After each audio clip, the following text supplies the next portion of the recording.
11 राज्यों की 93 सीटों पर इस वक्त वोट डाले जा रहे हैं। और सुबह से अब तक कितना फीसदी हुआ मतदान, कितनी बड़ी संख्या में मतदाता अपने घरों से निकले बाहर, ये हम लगातार आपको बता रहे हैं ताकि जो मतदान है वो तेजी से बढ़े और जो मतदाता है वो अपने घरों से बाहर निकले।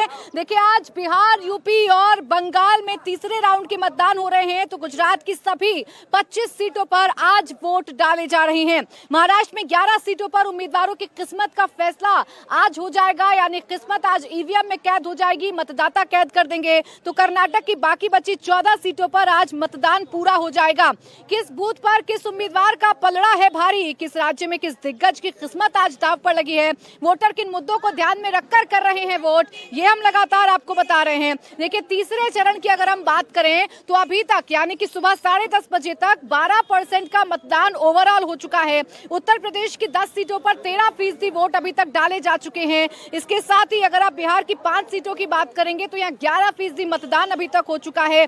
पश्चिम बंगाल से बम्पर वोटिंग की तस्वीरें सामने आ रही हैं। बंगाल की 4 सीटों पर मतदान हो रहा है और 3.5 घंटों में 17% मतदान अभी तक बंगाल में हो चुका है, जबकि गुजरात की 25 सीटों पर वोटिंग हो रही है और यहाँ मतदान फीसद रहा है 13% का। छत्तीसगढ़ में 15%, कर्नाटक और असम में 12% वोट डाले जा चुके हैं। महाराष्ट्र में वोटिंग की रफ्तार थोड़ी सुस्त है, वहीं मध्य प्रदेश में अब तक 16% वोट पड़ चुके हैं। तो देखिए, मतदान कुछ इस तरीके से चल रहा है कि अभी आप इसे मध्यम गति कह सकते हैं सुबह से लेकर अभी तक, क्योंकि ओवरऑल 12% का जो मतदान है वो अभी तक हो चुका है। देखिए, हमारे साथ हमारे सहयोगी भी लगातार बने रहेंगे। अनुराग अमिताभ विदिशा से, अमित पालिक मालदा दक्षिण से, दिनेश मौर्य सतारा से और नीतीश चंद्र हमारे साथ अररिया से जुड़ चुके हैं। तस्वीरें आपको दिखाएंगे, आपको लेकर चलेंगे अपने सहयोगियों के पास। इस वक्त मेरी मौजूदगी आगरा में है और देखिए, मतदाता अपने घरों से बाहर निकलकर जब मत का इस्तेमाल कर रहे हैं तो वो ये बताना भी चाह रहे हैं कि भाई किस मुद्दे को लेकर उन्होंने मतदान किया है। क्या नाम है आपका? मुन्नी। दादी, मतदान कर दिया? वोट कर दिया। हाँ, वोट राशन में।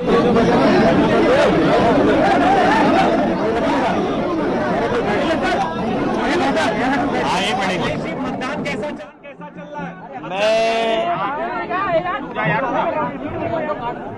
मैं अपने सभी पत्रकार साथियों का धन्यवाद देता हूं कि हमेशा वोटिंग के दिन वोट डालने के बाद आपसे मिलने का मौका मिलता है और कई चुनाव हम लोगों ने गर्मियों में वोट डाले हैं। बीजेपी वालों को इस बात की भी सजा मिलनी चाहिए, हालांकि वो कहेंगे कि इलेक्शन कमीशन का फैसला है, लेकिन बीजेपी वाले जानबूझकर के गर्मी में वोट डलवाते हैं आपको तकलीफ पहुंचाने के लिए। हम लोग तो मेहनत करते हैं। हाँ, इनको जाना है अपने बूथों को राउंड करने। तो ये जो गर्मियों में वोट पड़ रहा है, ये 1 महीने पहले भी वोट पड़ सकता है। मैं सभी अपने साथियों से और सभी मतदाताओं से अपील करता हूं, आज के दिन जब तीसरे चरण का वोट पड़ रहा है, ज्यादा से ज्यादा वोट पड़े। यही वोट है जो हमारे और आपके जीवन को बदल सकता है। सोच समझ करके मैं सभी मतदाताओं से अपील करता हूं, तीसरे चरण और अगले चरणों में जहां वोट पड़ेगा, सभी मतदाताएं ज्यादा से ज्यादा वोट डालें और यही वोट है जो संविधान और लोकतंत्र को मजबूत करेगा। जितना अधिक वोट होगा, जितना अधिक वोट डाला जाएगा, उतना ही हमारा आपका लोकतंत्र मजबूत होगा, लोकतंत्र पे भरोसा बढ़ेगा। यही वोट है जो हमारे जीवन में बदलाव लाने का काम करता है। आज जब हम और आप बातचीत कर रहे हैं तो ऐसी सरकार हम लोगों ने देखी जिसकी हर बात झूठी निकली, वादे झूठे निकले और अब गारंटी लेकर के आए हैं। ये गारंटी कुछ नहीं है, लोगों को केवल धोखा देने के लिए केवल नाम बदल गया है। जुमला, धोखा, झूठी का नाम गारंटी है। ना किसान की आय दोगुनी हुई, किसान मारा मारा घूम रहा है। नौजवान के हाथ में न नौकरी है न रोजगार है, और जब भी परीक्षा लिखी उसने, वो परीक्षाएं, उसके पेपर लीक हो गए। महंगाई चरम सीमा पर है, हम आप खुद महसूस करते हैं और आम लोग महसूस करते हैं कि महंगाई है आज। और महंगाई इसलिए भी है कि भारतीय जनता पार्टी कुछ लोगों को मुनाफा पहुंचाना चाहती है।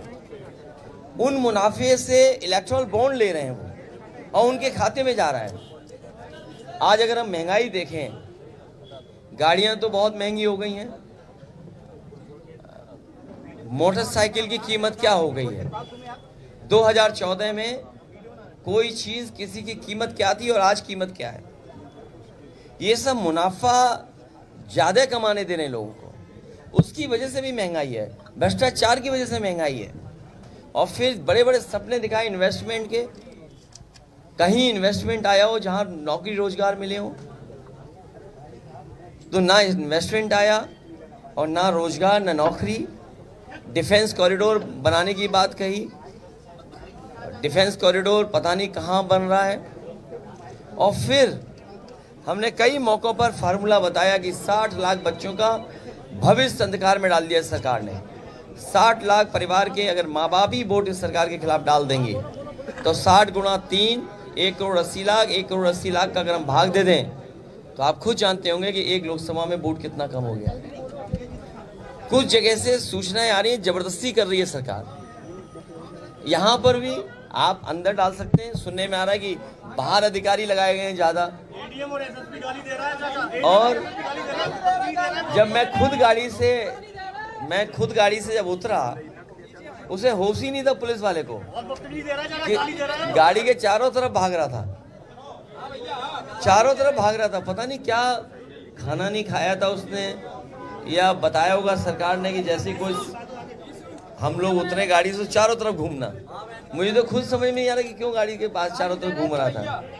और अगर कोई इस तरह की गाली गलौज करेगा तो गाली गलौज का लोकतंत्र में कहीं जगह नहीं है।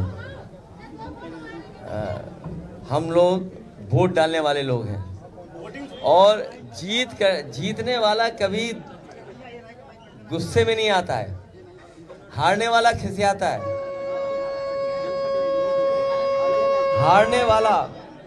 हारने वाला खिसियाता है। बीजेपी की बुरी हार होने जा रही है, बहुत बुरी हार होने जा रही है बीजेपी की, क्योंकि किसान। तो देखिए, आपने सुना अखिलेश यादव को, जो ये कह रहे हैं कि महंगाई बेरोजगारी एक मुद्दा है और महंगाई बेरोजगारी पर वोट पड़ने चाहिए और आप लोगों को अपने वोट का इस्तेमाल करना चाहिए, अपने मत का इस्तेमाल करना चाहिए। क्या नाम है भैया आपका? रामेश्वर बघेल हूँ और ताजगंज का निवासी हूँ। अच्छा, महंगाई बेरोजगारी मुद्दा है क्या?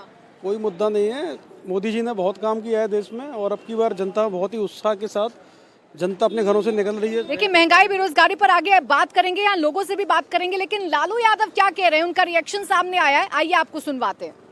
400 पार हो गए तो अब 400 बोल रहे हैं, चलेगा, पार हो गए वो। कल सर अमित शाह बिहार आए थे, उन्होंने कहा कि पूरे देश में अगर एनडीए की सरकार आई तो लालू जैसा जंगल राज हो जाएगा। हाँ, जंगल राज हो जाएगा, भड़का रहे हैं। भड़काने आए थे, डर के मारे इतना डर गए हैं कि भड़का रहे। प्रधानमंत्री जब आते हैं तो ये कहते हैं कि लालू जी कांग्रेस आएंगे साथ में तो वो लोग धर्म के आधार पर आरक्षण देंगे और सबका जमीन ले लेंगे, संपत्ति ले लेंगे। आरक्षण के पक्षधर है ना वो तो संविधान को ख़त्म करना चाहते हैं, लोकतंत्र को ख़त्म करना चाहते हैं। ये इस बात को जनता के जहन में शायद बात आ गई है तो इस तरह का बात बदल कह रहे हैं कि मुसलमानों को आप लोग आरक्षण दे रहे हैं, ओबीसी का लेकर मुसलमानों को दे रहे हैं। देखिए, जो लालू यादव कह रहे हैं वैसा ही कुछ अखिलेश यादव भी कह रहे थे। लालू यादव ने कहा कि संविधान बचाने का चुनाव है और इसीलिए एक एक वोट आपका बड़ा कीमती है। अब संविधान बचाने का ये चुनाव है, महंगाई बेरोजगारी को हटाने का ये चुनाव है, या अपनी सरकार से संतुष्ट हैं लोग, ये तो जनता ही तय करेगी। और आज ईवीएम में कैद हो जाएगा उम्मीदवारों की किस्मत और उनका फैसला 4 जून को आएगा। मध्य प्रदेश में चुनाव कैसा चल रहा है? विदिशा में शिवराज सिंह चौहान मैदान में उतरे हैं 17 साल मुख्यमंत्री रहने के बाद, तो वहां मतदान मतदाता कितनी बड़ी संख्या में आ रहे हैं, ये अनुराग अमिताभ हमें बताएंगे। अनुराग, दिखाइए जरा तस्वीरें। तो पारा इस वक्त करीबन 42 डिग्री है। मध्य प्रदेश में 14.42% मतदान हुआ है, लेकिन 42 डिग्री तापमान का असर विदिशा संसदीय क्षेत्र के विधानसभा में हो रहा हो ये तो नहीं दिखाई दे रहा है। यहाँ पर भीड़ देखिए आप, तमाम जो मतदाता हैं जागरूक हैं, अपने मताधिकार का प्रयोग और ये देखिए ऐसे दिखा रहे। वोट डाला है आप सब लोगों ने? तो बात ही कर लेता हूं मैं इन लोगों से। आपका नाम? मोहम्मद कमाल भाई, तो हम लोग क्या सोचकर वोट डालते हैं? जाति के नाम पर, धर्म पर नाम पर या विकास के नाम पर? क्या मन में सोच रहती है सबसे पहले? विकास के नाम पे सर। अच्छा जी, क्या हुआ है? विकास हुआ है पीछे 5-6 सालों की बात करें? क्या नहीं हुआ है? मैं तो कहूँगा कि क्या नहीं हुआ है। मैं आपसे वही पूछ रहा हूँ कमाल जी, यहाँ पे सबसे पहले कबीलू का घर नहीं दिखेगा, सब गरीब से गरीब पक्के घर में है। भाई। कबीलू मतलब खपरेल? हाँ, जो कच्चे घर हुआ करते थे। हर बस्ती में बेहतरीन रोड है। अच्छा, हाँ, पहले कीचड़ हुआ करती थी। ठीक है। और मोदी जी की गारंटी में जो गारंटी कही जाती है, अच्छा, तो जो बोल दिया सो नेताजी तो नहीं हो? नेताजी अरे मोदी की गारंटी तो, राहुल गांधी भी तो गारंटी दे रहे हैं 8,000 रुपए देंगे। शब्द तो बोलने के लिए होते हैं, हाँ। तो वो बोलेंगे और उनका अधिकार भी है बोलने अच्छा, का। अधिकार भी। आपका नाम? तारिक कुरैशी। तारिक भाई, तो ये कह रहे हैं मोदी जी की, राहुल गांधी कह रहे हैं कि आएंगे आरक्षण ले लेंगे, ऐसी बात है?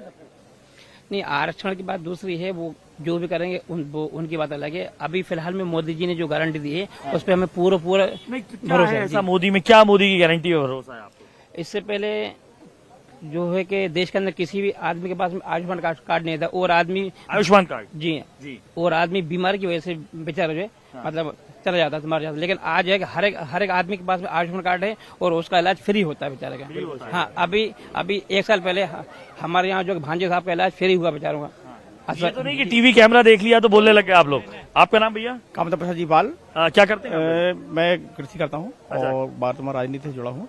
और क्या सोचकर वोट देते हैं? और भाजपा की रीति नीति को प्रभावित होकर के लोग इस बार बहुत, आप कह रहे थे बहुत टेम्परेचर ज्यादा है, टेम्परेचर को दरकिनार करते हुए और लोगों में जबरदस्त भाजपा की रीति नीति को देखते हुए और लोगों में जबरदस्त क्या है रीति नीति में, क्या किया है? सिर्फ लाडली बहना वगैरह कुछ मिला, आवास वगैरह? ठीक है, देखिए मध्य प्रदेश की विदिशा में तो हाल है, लोग अपने मुद्दे भी बता रहे हैं और उन मुद्दों पर खुलकर बात करते हुए लोग नजर भी आ रहे हैं। अब देश के बाकी हिस्सों की भी बात कर लेते हैं, बाकी हिस्सों की भी तस्वीर दिखाएंगे। देखिए, ये वोटर्स का जमावड़ा यहाँ पर भी लगा हुआ है जो वोट कास्ट करके आए हैं।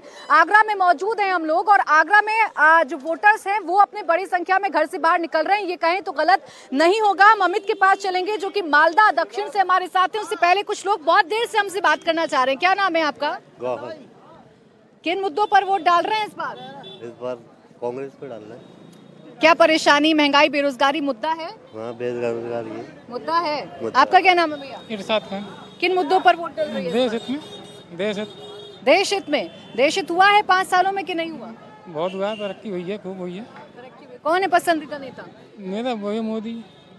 अब देखिए, अपने पसंदीदा नेता भी बता रहे हैं और अपने मुद्दे भी बता रहे हैं। अमित के पास में चल लेती हूँ। अमित, यहाँ तो वोटर खुलकर अपनी बात कर रहे हैं, वो ये बता रहे हैं कि उनके पास मुद्दे क्या हैं, नाराजगी है तो वो भी खुलकर बता रहे हैं, संतुष्टि है वो भी खुलकर बता रहे हैं। बताइए जरा, आप जहाँ पर मौजूद हैं वहाँ किस तरीके से चल रहा है मतदान?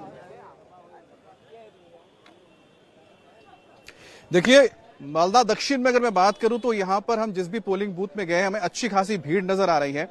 अब अनुपात अगर देखेंगे महिलाओं और पुरुषों की तो आपको बराबर नजर आएगी, जिसमें हर उम्र के लोग नजर आ रहे हैं। बहुत अच्छी बात है। हम तो 60 साल से लेकर 90 साल तक के लोगों से मुलाकात करके आ रहे हैं, उसी तरह से हम 18 साल उससे ऊपर के लोगों से मुलाकात करके आ चुके हैं। इस वक्त जहां पर मैं मौजूद हूँ ये ITI यहाँ का है और मेरे पीछे जो आप देख रहे हैं बहुत ही खास ये बूथ है, क्योंकि पूरा का पूरा जो बूथ है इसको महिलाएं मैनेज कर रही हैं। सिक्योरिटी फोर्सेस जो है वो महिलाएं हैं, इसके अंदर जो इलेक्शन कमीशन के ऑफिसर्स हैं तमाम जो मौजूद है लोग वो भी महिलाएं हैं और यहाँ पर बड़ी तादाद में लोग आ रहे हैं। सुबह से लगातार तांता लगा हुआ है। अब बात करते हैं कि लोग खुल के बात कर रहे हैं नहीं कर रहे हैं। अभी कुछ लोग आएंगे यहाँ से तो हम उनसे बात करेंगे, तब आप जान पाएंगे कि आखिरकार उनका रिएक्शन क्या है। लेकिन अभी तक मैंने जिन लोगों से बात की है वहां पर लोगों ने खुल के बात की और सबसे यहाँ पर इंटरेस्टिंग बात यह है प्राची कि ये जो सीट है इस सीट में त्रिकोणीय मुकाबला हो गया है, जिसमें यहाँ का जो सबसे इंपॉर्टेंट परिवार है, मुख्य परिवार है, जिसे हम कहते हैं कि अब्दुल गनी खान का जो परिवार है उस परिवार के ही लोग आपस में भिड़ गए हैं। किस तरह से मैं आपको बताता हूँ। यहाँ से कांग्रेस के उम्मीदवार है ईशा खान और ईशा खान के खिलाफ यहाँ पर बीजेपी ने उतारा है यहाँ पर श्रीरूपा मित्रा को और साथ ही यहाँ पर तृणमूल ने उतारा है शाहनवाज को। अब उनके घर में जो सांसद है मौसम नूर TMC में है और यहाँ पर वो प्रचार कर रही थी अब शहबाज के लिए।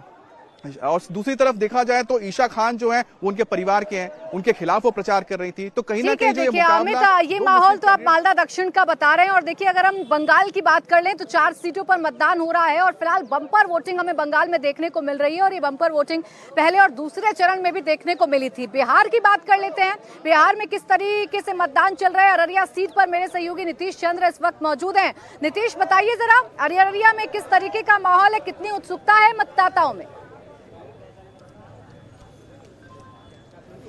देखिए, सबसे अच्छी बात तो ये रही कि आज मौसम बड़ा अच्छा है। पिछले 2 चरणों में जिस तरह की गर्मी थी वैसा बिल्कुल भी नहीं है। बहुत ही अच्छा मौसम, और उसका असर देखने को मिल रहा है कि हर जगह मैं जहां भी जा रहा हूं मतदान केंद्र पर लंबी कतार देखने को मिल रही है। और यहां की भी तस्वीर देखिए, अररिया का फारबिसगंज इलाका, और यहाँ एक तरफ महिलाओं की कतार और दूसरी तरफ पुरुषों की कतार है। सुबह से ही काफ़ी अच्छा एक माहौल है। और अररिया की सीट वो सीट है जहाँ सीमांचल का जो इलाका का है 4 सीटें आती है। बीजेपी सिर्फ 1 सीट पर जहाँ से चुनाव लड़ रही है वो यही अररिया की सीट है। 43% मुस्लिम आबादी का इलाका, और ऐसे में ये इन सीट पर काफ़ी नज़र रहती है सबों की। ये बताइए, क्या नाम है आपका? संदीप कुमार। क्या सोच कर आए? मुझे विकास का है। कैसा रहा 5 साल? अच्छा रहा। आपका क्या नाम? पवन कुमार। पवन कुमार सिंह। क्या सोचा? विकास अच्छा किया, इसीलिए वोट देना। क्या अच्छा हुआ? राम मंदिर बनाया, बहुत कुछ बनाया मोदी। राम मंदिर एक मुद्दा है? जी जी। आपका क्या? पीछे दिए। आपका क्या? निर्मल। क्या है यहाँ मुद्दा? यहाँ का लोकल मुद्दा बहुत सारा है, जैसे कि बाढ़ वगैरह आता है, फिर जाम का समस्या है। पिछला 15 साल भी दिए बीजेपी को, फिर इधर 10 साल से है। कई नेताओं ने वादे किए, जो गारंटी की बात कही, उसमें से कौन सबसे बेहतर? सबसे गारंटी मोदी का तो बात का बात है। पहले हम अपना जो स्थानीय मुद्दा है अररिया का, सबसे बड़ा जाम समस्या है, बाढ़ का समस्या है। और आप बताइए, क्या नाम है आपका? राजेश राज। क्या है इस बार मुद्दा अररिया में? कुछ नहीं, हमारे राष्ट्र को जो मजबूत करेगा उसी को हम साथ देंगे। कौन कर रहा है? मोदी जी हमारे राष्ट्र को। नहीं तो बगल में हमारा दूसरा भी देश है, उसकी हालत देख लीजिए आप। आटा के लिए मार हो रही है वहाँ पर। हमारा राष्ट्र मजबूत रहना चाहिए। अंदर में बहुत सारी समस्याएं आएगी और जाएगी, उसके लिए बहुत उपाय है। देखिए, जरूर बिहार में गर्मी से राहत मिल रही है। तापमान थोड़ा ठीक है, या कह सकते हैं मौसम थोड़ा ठीक हुआ है, लेकिन चुनावी सरगर्मी ने तो तापमान बढ़ा ही रखा है। आगरा में तो तेज धूप है और इस चिलचिलाती धूप और तपती तपिश में भी लोग घर से बाहर निकलकर अपने मत का इस्तेमाल कर रहे हैं। अब जरा जान लेते हैं महाराष्ट्र के सतारा में इस तापमान का क्या असर पड़ रहा है। जरा बताइए दिनेश, वहां पर चुनावी तापमान कितना बढ़ा हुआ है, या यूं कहें मतदाता कितनी बड़ी संख्या में अपने घर से बाहर निकलकर ईवीएम का बटन दबा रहे हैं? देखिए, तापमान तो यहाँ गिरा नहीं है, लेकिन इसके बावजूद भी बड़ी संख्या में मतदाता जो है वो पोलिंग बूथ तक पहुँच रहे। और जिस पोलिंग बूथ पर मैं हूँ, ये खास पोलिंग बूथ है, क्योंकि इस पोलिंग बूथ को हमारे देश के जवानों को समर्पित किया गया है।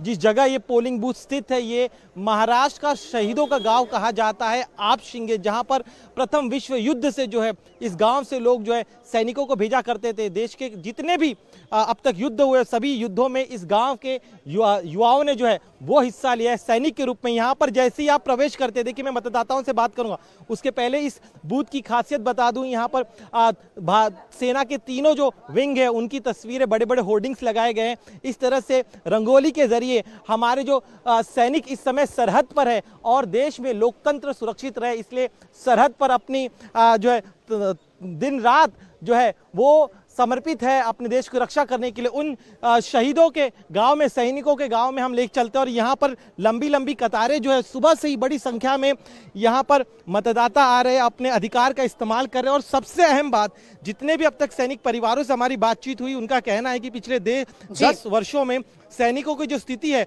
वो काफी ज्यादा बेहतर हुई। पहले काफी ठीक है दिनेश, देखिए ये तो तैयारी चुनाव आयोग की तरफ से की ही गई है कि आदर्श बूथ बनाए जाएं, बूथ इतने अट्रैक्टिव बनाए जाएं ताकि मतदाता अपने घर से बाहर निकलें, अपने मत का इस्तेमाल करें। देखिए बीते 2 चरण में मतदान थोड़ा धीमा हुआ, इस बार उम्मीदें हैं और कोशिश भी की गई है कि तीसरे चरण में 11 राज्यों की 93 सीटों पर अगर मतदान हो रहा है तो मतदान फीसद बढ़े और लोग अपने घरों से बाहर निकलें।